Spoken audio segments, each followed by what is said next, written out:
Hello you guys, welcome back to the SuperMarvelSpider-Man. Today's video, we're back with another video. Today, we're gonna be reacting to every band YouTuber explained. And this is part 2 of the one I made, because I made a video about reacting to some VTuber's video about every band YouTuber. So I thought, let me react to other YouTubers band YouTubers videos, and yeah. And today we're gonna be reacting to every band YouTuber explained. And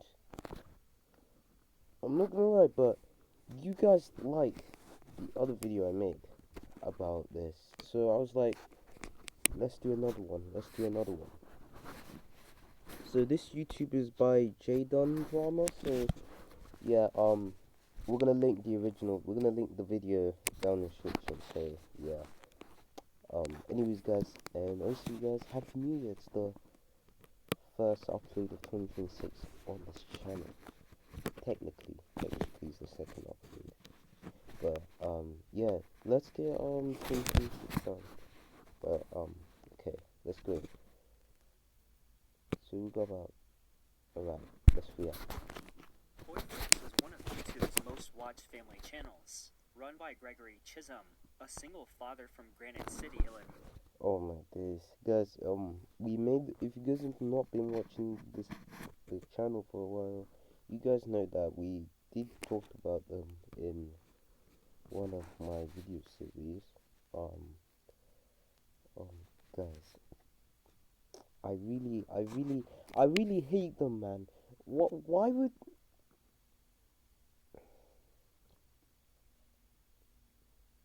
some of you guys were probably kids when you see this, and it was pretty disgusting, like this showing up on the TV. The channel featured his two young daughters, both under the age of 10, participating in what were marketed as pranks and skits. But to many viewers, the content felt anything but playful. Instead, it crossed the line into something more unsettling with children in distress. Yeah, because how can you record a video of your daughter spitting out food? That's wasting food. There's a lot of people, yeah, that don't have no food to eat. You're just here wasting food. Discomfort and degradation, all under the guise of entertainment. In one clip, Chisholm drops a live frog into a bathtub where his daughters. And that's animal. What? Nah. Cause if I was that age, yeah, if I see someone put a frog around my bathroom, I would scream. Cause I would not like that. I would scream and get angry. Cause no one would like that. Dressed in swimsuits are sitting. One recoiled in fear as the animal splashed in the water. In another, the older sister feeds her sibling spoonfuls of baby food, then dramatically spits it back into a bowl in close-up. There were also recurring themes, the girls acting like infants, crawling, crying, and pretending to soil themselves. In November 2017, writer and artist James Brittle published a now famous Medium article calling attention to toy freaks. Was this content simply tasteless? Back then, around 2017, a lot of people try to report on this channel, but nothing really happened. They try to report toy freaks, but nothing really happened. But until now, because I was wondering back then, I need someone to make a video about this, because it really needs to stop. But yeah. Or something closer to exploitation. The videos, he wrote, featured the children vomiting and in pain. The line between performance and actual trauma had become impossible to define, and millions were watching. Shortly after Brittle's article, media coverage exploded. BuzzFeed News and NBC reported on the channel, with clips preserved by journalists showing the discomfort of the children, often crying or visibly distressed. Around the same time, YouTube updated its community guidelines, adding new language to address children endangerment and inappropriate content featuring minors. Within days, Toy Freaks was gone. At the time of deletion, The channel had more than 8.5 million subscribers and ranked among the top 100 most viewed YouTube accounts globally. In a statement emailed to NBC, Chisholm claimed he hadn't known his videos were being shown on the YouTube Kids app and insisted that YouTube's revised policy was responsible for the termination, but by that point, the damage was done both to the channel and potentially to the children involved. Child development experts expressed concern about the long-term psychological effects of turning moments of fear or humiliation into viral content. Creepy, Alexander Emmerich Jones is one of the internet's most notorious figures. Part media mogul, part that Craig guy, oh my days. Guys, that guy scared me out when I was little. That guy scared the hell out of me. megaphone for conspiracy, and entirely a cultural representation of an age where digital misinformation can be monetized like merchandise. From his Austin-based bunker studio, Jones built a multi-million-dollar empire on fear, outrage, and distortion. His show, The Alex Jones Show, broadcast for years through the Genesis Communications Network, became a pipeline for conspiracy theories, hate speech, and performative anger. At the heart of Jones's empire was InfoWars, a media platform that took it upon itself to be an alternative news source. Since its founding in 1999, InfoWars has pushed unfounded theories about everything, from government-run weather machines to the claim that higher-ups are turning frogs gay. But it wasn't until Jones turned his sights on real-life tragedy, especially mass shootings, unfounded theories about everything, from government-run weather machines to the claim that higher-ups are turning frogs gay. But it wasn't... What the fuck? What do you mean turn frogs gay? What do you mean by turning frogs gay? Until Jones turned his sights on real-life tragedy, especially mass shootings, that the consequences caught up with him. His most infamous claim came after the 2012 Sandy Hook Elementary School shooting in Newtown, Connecticut, where 20 children and 6 adults were killed. Jones repeatedly told his millions of viewers that the massacre was a false flag operation staged by crisis actors to promote gun control. Families of the victims, already shattered by unspeakable grief, were subjected to years of harassment and threats from Jones's followers, some of whom showed up at victims' gravesites, demanding proof the children had ever existed. Eventually, even the internet's most tolerant platforms had enough. Alright. Facebook, Apple, and Spotify all banned Jones and InfoWars for repeated violations of their hate speech and harassment policies. The trigger was a mix of mounting pressure and fresh violations, among them spreading lies about the Parkland school shooting and directing viewers to ban live streams via alt accounts. When users violate these policies repeatedly, YouTube said at the time, we terminate their accounts. By then, Jones had lost more than just his platform. He lost his public legitimacy. In October 2022, 2 juries, one in Texas, the other in Connecticut, ordered Jones to pay nearly $1.5 billion to Sandy Hook victims' families and a first responder. Oh, so that would be £1.5.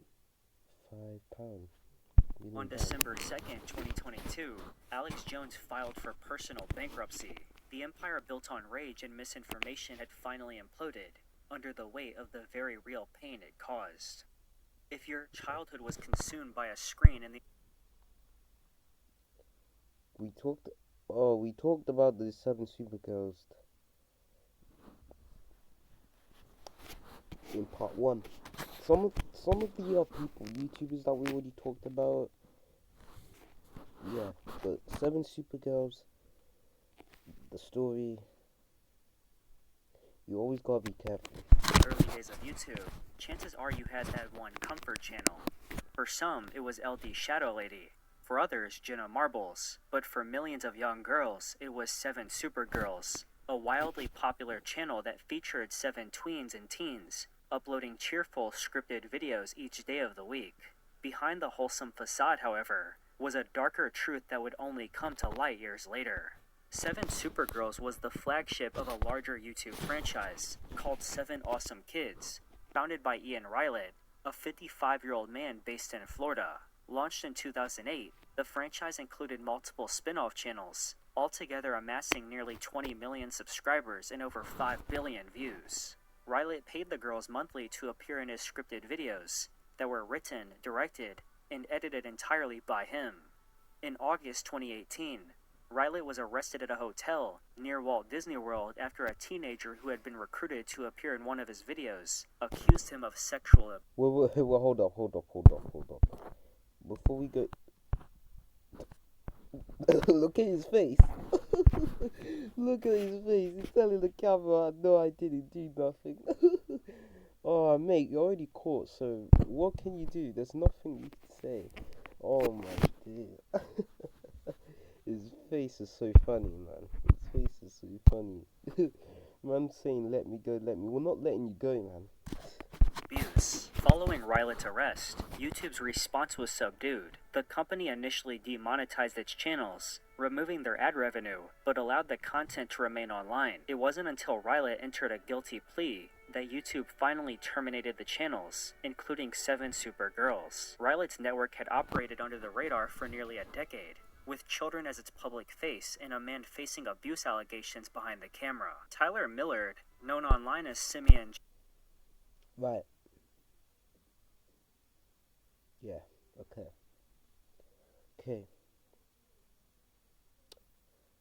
Guys, I really love being a YouTuber.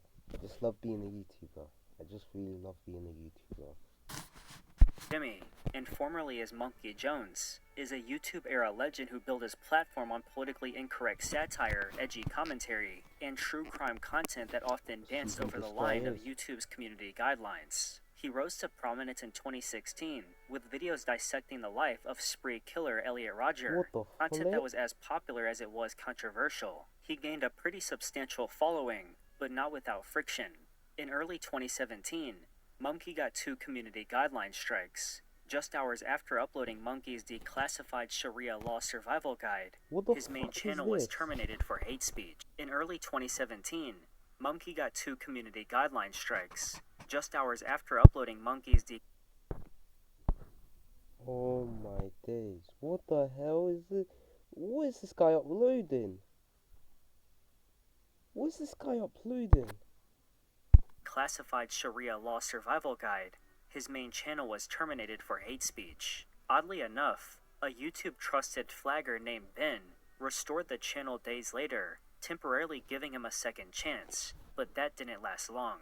On December 11th, 2018, Monkey's channel was permanently terminated, wiping out his content and halting his rise overnight. Officially, the reason was repeated violations of YouTube's policies, but many pointed to his Rodger videos, which included reading from the killer's manifesto and celebrating Retribution Day as the final straw.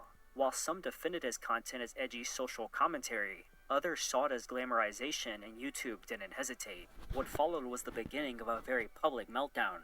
Behind the camera, Millard's personal life imploded. He admitted to cheating on his long-term partner, Sheepover, with a woman who later confessed to having dated a minor. Despite community backlash, he continued the relationship, costing him major trust with fans and collaborators alike. Then came a self-leaked sex tape, admissions of drug use, and increasingly erratic uploads. Suddenly, it wasn't just about censorship, it was about whether Monkey could survive his own self-sabotage.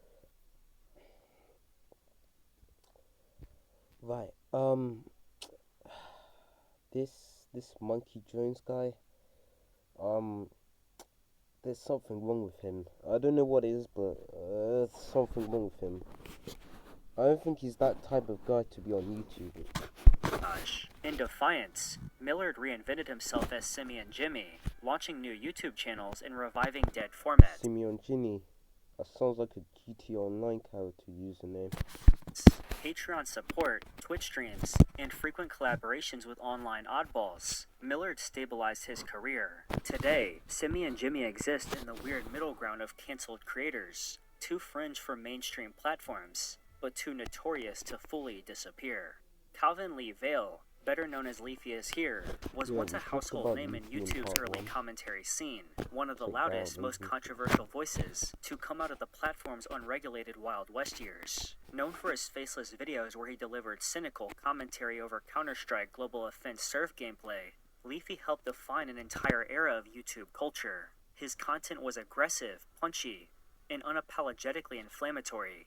He went after anyone, large creators, niche channels, Yeah, guys streamers, started and making built a fan base by Pokemon pushing videos, boundaries, Leafy. often to the point of cyberbullying. Starting in 2016, Leafy became a magnet for controversy. He mocked appearances, made very rude insults, and encouraged his audience to brigade creators he targeted. His long-running feud with Pokimane is a typical example. Leafy accused her of hypocrisy, attacked her personal life, and stirred up harassment campaigns. At the time, he argued it was just Why are you harassing other YouTubers? What did they do to you? Why are you harassing them?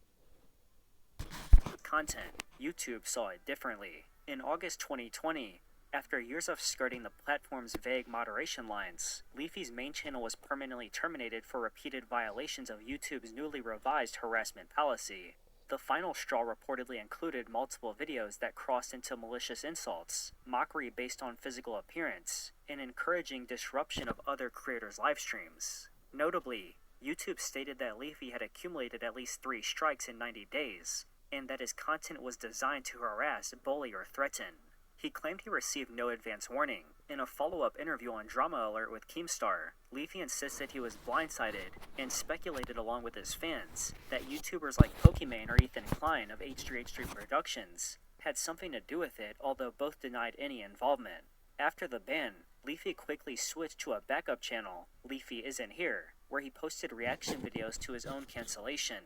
That didn't last long. Within 48 hours, the second channel was also terminated for ban evasion, citing YouTube's enforcement policy that prevents permanently banned creators from returning under alternate accounts. Following his deplatforming from YouTube, Leafy attempted to move to Rumble, although he never replicated the same level of influence. Jason Matthew Ethier, better known online as JStation, was once one of Canada's most watched YouTubers, known for producing controversial, shock value content that often walked the line between tasteless and exploitative. His rise to fame was For fueled. some reason, 3M videos was trending back then, but why the hell did we even watch it anyways? Guys, to be honest, why did we watch 3M videos? You know, growing up now, it's just so stupid. Why did we watch it back then? But now, when we get older, we realize how stupid we were. But, guys, it's not our fault. We were just kids. We was just kids. By overnight challenge videos, 24-hour stay-ins, 3 a.m. rituals, and self-staged paranormal encounters that turn death and tragedy into YouTube spectacle. But like many creators who built their channels on viral outrage, Ethier's online persona eventually became too toxic for the platform that enabled him. Ethier began posting content in 2015, initially gaining popularity through overnight 24-hour challenges, where he claimed to trespass into abandoned homes, shopping malls, and stadiums. Many of these videos were later revealed to be staged. Still, the shock factor worked, until it didn't. In November 2016, he was charged with 5 counts of trespassing by Ottawa police. JStation's reputation truly exploded through his so-called 3 a.m. challenge videos, where he claimed to contact the dead using a Ouija board or ritualistic items, often shortly after a celebrity had passed away. Fans and critics alike were disgusted when he created monetized videos, claiming to speak to deceased stars like Mac Miller and XXXTentacion, a line many felt should never be crossed. This guy, I do not want no one to make any death videos of XXXTentacion. Damn, he was good. He was a good rapper. He was a good rapper. He was a good rapper. But the breaking point came in January 2020, when Ethier faked the death of his then girlfriend, Alexia. That's one thing Jadion's mad for that. He's absolutely mad. Like, I don't know what was going on with his head, but mate, what gives you the idea and light to make a fake death video of your girlfriend, yeah? What made you that idea to do that? You are absolute. So you was like sitting down and you say, "Oh, I have an idea. Let me do that." What? What gives you the audacity to do that? That's one thing you just destroyed. You destroyed your career after that. You destroyed your career. Murano for YouTube clout. In a now deleted video, Ethier cried on camera claiming she had died in a drunk driving accident. 4 days later, he admitted it was a hoax intended to boost subscribers to their joint channel, Dream Team. The backlash was immediate and severe. Murano later stated in her own video that she was uncomfortable with the stunt, never consented to it, and left him immediately afterward. In the wake of the controversy, YouTube demonetized his main channel. J-Station, you're actually, there's something wrong with you, mate. Because what made you the idea to do that? Can't you, like, do something else? But no, he decided to do that. Terrible. Very terrible. So you want to boost your subscribers. Fake someone's death. Very stupid. Ethier then began uploading to a secondary channel titled 666, oh, you're originally shared with Who Murano, to circumvent the punishment, a move YouTube saw as ban evasion. On March 12, 2021, both of his channels were terminated. Ethier responded by threatening legal action against the platform. But YouTube's decision was not just about policy violations on paper. Around the same time, Ethier was arrested on February 3, 2021, for assault and assault with a weapon, charges tied to the fallout with Murano. YouTube cited its 2018 creator responsibility policy, introduced after the Logan Paul scandal, which allows for punishment based on a creator's overall conduct, even if it doesn't directly violate content guidelines. In Ethier's case, the cumulative weight of fake deaths, legal issues, and public endangerment proved too much for the platform to ignore. It's Owen was once a household name on Fortnite YouTube, one of the many young creators who understood. Not this guy, fam. But look at that greediness in his face. Bro was like, oh, guess what I do for a living? I copyright for, nah, like, I clickbait for a living. What? That's what his face says. His face literally said, oh, I clickbait for a reason. What? What? Understood how to play the algorithm better than the game itself. He built his empire on flashy thumbnails, loud titles, and content that blurred the line between entertainment and manipulation. At his peak, he amassed over 3.5 million subscribers, but like many who chase virality without boundaries, he ended up crossing a line that couldn't be uncrossed. His channel specialized in top 5s, Fortnite skins, predictions, and occasional drama bait. But Owen wasn't new to controversy. Before his rise, he ran another channel with over 60,000 subscribers, terminated for behavior that YouTube flagged as spamming, clickbaiting, and scamming. Still, when the new It's Owen channel took off, he kept the same playbook of misleading titles, exaggerated reactions, and manufactured moments designed to game the system. In July 2022, after the tragic death of Minecraft legend Technoblade, Owen uploaded a video that would permanently end his YouTube career. The thumbnail featured Mr. Beast, and the title led viewers to believe they were clicking on a heartfelt farewell to Technoblade.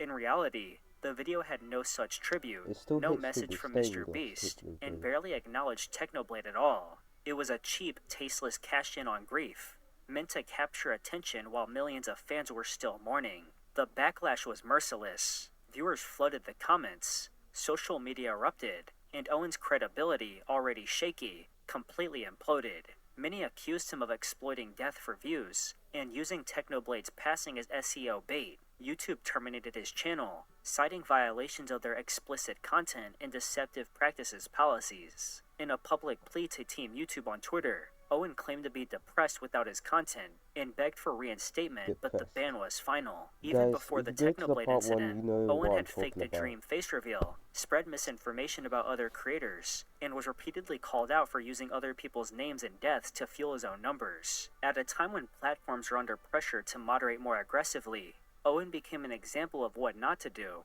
but what happens when you keep doing it anyway.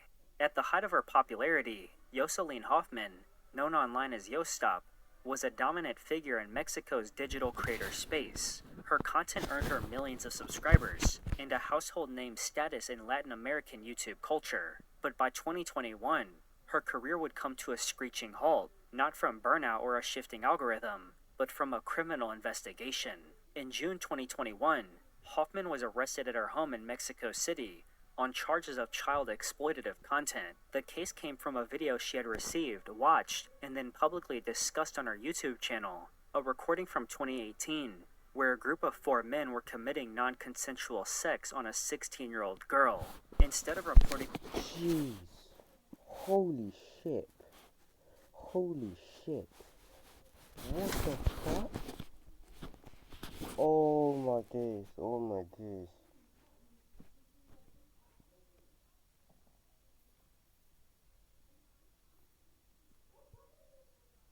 Oh my days. Nah. Nah. I do not like that. What? I hate when people... the video or showing sympathy for the victim. Hoffman went on to blame the teen, referring to her in a YouTube video as a whore, and implying that the assault had been her own fault. This was public character assassination, using a real victim's trauma as content. The victim filed a formal complaint in early 2021, naming not only the perpetrators of the non-consensual sex act, but also Hoffman for possessing and distributing material depicting the assault. While several people were implicated in the complaint, Hoffman was the only one initially arrested. The arrest ignited widespread media coverage, dividing public opinion. Some clung to the defense of free expression, but many more, like activists, journalists, and fellow creators, pointed to a much bigger issue, which is a culture of victim blaming and shock content in influencer media. YouTube took swift action, permanently terminating both of her channels, citing violations of their child safety and explicit content policies. Her platform was effectively wiped clean. However, this wasn't Yostop's first encounter with controversy. Her online persona thrived on confrontation, but this time, the stakes were legal and deeply moral. By late 2021, Hoffman struck a plea agreement. Rather than face trial and a potential sentence of up to 14 years, she agreed to conditions including public apologies, therapy, and education around gender-based violence. She was released from prison in December 2021. Though she attempted a quiet return via TikTok and other platforms, her online presence has never fully recovered. Steven DeLeonardis, known online as Steve Will Do It, built his brand on excess. Drinking challenges, over-the-top stunts, and million-dollar giveaways were the power source of his rise. Affiliated with the infamous Nelk Boys, Steve wasn't just another YouTuber. He was the guy who made insane a genre, and it worked for a while. The numbers spoke for themselves with millions of subscribers, brand deals, and a cult-like loyalty that translated into real-life influence. But YouTube fame comes with a fine print, and in Steve's case, the price was heavy. On August 1st, 2022, YouTube permanently terminated not just his main channel, but also his second and shorts channels. The reason was a gambling URL, specifically for Stake, a crypto casino he frequently promoted in his off-platform content. The URL had accidentally been left unblurred in one video by his editor. The video was taken down almost immediately, but the damage was done. YouTube cited policy violations around the promotion of regulated goods, gambling in this case, and cut ties. What made the situation worse was the inconsistency. Steve pointed out that Nelk, the group he was most associated with, was still uploading full 1-minute Stake ads in their videos with no consequences. "I can't be a Nelk or have a YouTube, but Nelk can run a 1-minute Stake ad," he said publicly, calling out YouTube's uneven enforcement. Whether that was fair criticism or just frustration, many agreed that the rules seemed blurry, and Steve got the short end of them. With that being said, Steve's influence hasn't entirely disappeared. Like many deplatform creators, he moved to Rumble, maintaining a loyal following on Instagram, and continues to appear in Nelk-adjacent content without being the face. He also teased future plans, hinting at diversification, and ironically, more brand building. Futuristic Hub was once a widely recognized name. I remember Futuristic Hub, but damn, is that his face? What the hell? In the world of Minecraft animation, known for pushing the boundaries of what passed as kid-friendly on YouTube. Run by Brian Martin, Futuristic Hub built its following on flashy, fast-paced 3D CGI animation, featuring crossover content from Mario, Sonic, Baldi, Michael Myers, and other pop culture icons, all reimagined inside the Minecraft universe. But despite the colorful aesthetic and familiar characters, the content quickly raised eyebrows. At its peak in May 2019, The channel had over I ain't gonna 3.3 lie, million bro. subscribers, Futuristic animation making it one of the pretty top good. 20 Minecraft animation channels on the platform. Videos were promoted as suitable for everyone, while simultaneously featuring sexually suggestive themes, explicit fetish content, and even disturbing comedic depictions of violence and abuse. One of the most controversial uploads was a now deleted video titled Needed in Minecraft, which contained graphic sexual content, rendered in full 3D, and was uploaded without any age restriction. Allegedly, the video even made it into the YouTube Kids platform. Oh my days. Oh my days. Oh my days. YouTube uploading the YouTube. Oh. Initiating outrage and renewed concern Parents are not gonna about be happy. YouTube's algorithmic failure to police inappropriate content, masquerading as child-friendly. How is that allowed? Despite the backlash, many of these types of videos remain online for months, some even years. As critics began to speak out, those who publicly condemned Futuristic Hub's content claimed they were stalked, doxxed, and harassed by the creator behind the channel. Several YouTubers reported that personal information, including phone numbers, addresses, and family details, was posted online after they criticized the animations or their creator's behavior. The creator often deflected criticism by simultaneously claiming that the channel was not made for children, while continuing to use titles, thumbnails, and characters clearly aimed at a younger demographic. The platform's response was slow. For years, Futuristic Hub remained active, its subscriber base intact, its videos monetized. Only after repeated waves of outrage and reporting did YouTube begin removing individual videos. But by early 2023, the entire Futuristic Hub channel disappeared from the platform. In 2021, YouTube quietly removed one of its most watched children's animation channels, Super JoJo. At the time of its deletion, the channel had approximately 22 million subscribers, placing it among the top 25 animation channels on the platform. The takedown did not come with a flashy public announcement, but with a single explanation: multiple third-party copyright claims. The story behind that explanation pointed to a full-blown intellectual property war in the billion-dollar kids content market. The removal of Super JoJo came on the heels of a copyright infringement lawsuit filed in California federal court by Moonbug Entertainment, the London-based parent company of CoComelon, the most subscribed children's animation channel on YouTube.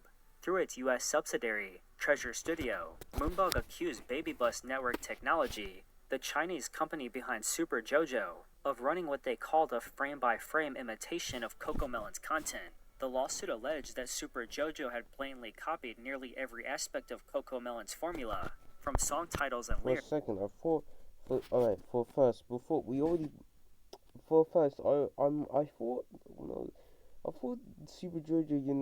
was like one of the, I don't know, CoComelon's spin-off channels, whatever.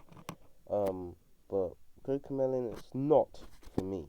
CoComelon is not for me. To character design, visual themes, and even entire plot lines. One example cited in the legal filing was a side-by-side comparison of the Boo Boo song, where Super JoJo's version mirrored CoComelon's down to the pacing and shot composition. Moonbug's lawyer said Super JoJo shamelessly freerides on CoComelon's success by closely copying and exploiting every possible element of the CoComelon channel. Fans had already noticed. Comments across YouTube and Reddit threads all read the same sentiment. Super JoJo is just CoComelon with a different face. In a genre where success depends on being algorithm-friendly, visually simple, and endlessly repeatable, even a small shift in traffic can translate to millions in revenue.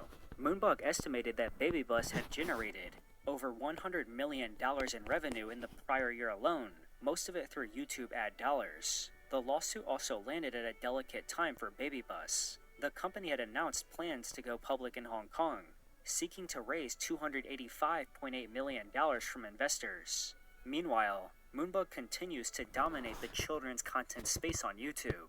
With the Super JoJo saga behind them, Cosmo TV, a Russian creator, gained millions of subscribers per week with a uniquely simple and oddly hypnotic format. By early 2024, the channel had surged past 15 million subscribers, amassing a dedicated following almost entirely through YouTube Shorts. The videos followed the same structure: a first-person POV of someone scrolling on their iPhone, watching an unheard-of YouTube short with low engagement. The person would like the video, subscribe, and comment, usually with hearts, emojis, or positive affirmations. This would then transition into a visual sequence using Magic Fluid's Lite, a fluid simulation app. That was it. There was no dialogue, no explanation, no creator face, just repetition, aesthetic appeal, and algorithm-friendly simplicity.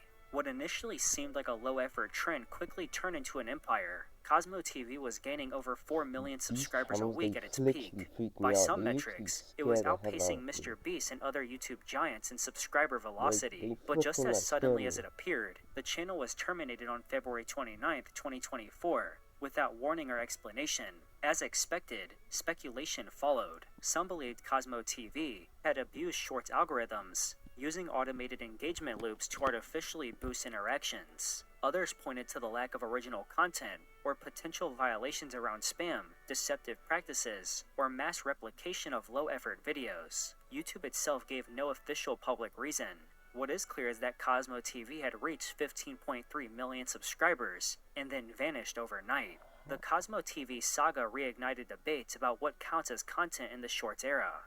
Was it gaming the system, or understanding it better than most? Were viewers genuinely entertained, or just sucked into a feedback loop of dopamine-charged scrolling? One thing is certain, Cosmo TV didn't need a voice, a face, or a brand to dominate YouTube, just a... Alright guys, that's enough of this video, but anyways guys, like, share, subscribe, and, yeah, if you enjoyed this video, make sure you guys subscribe.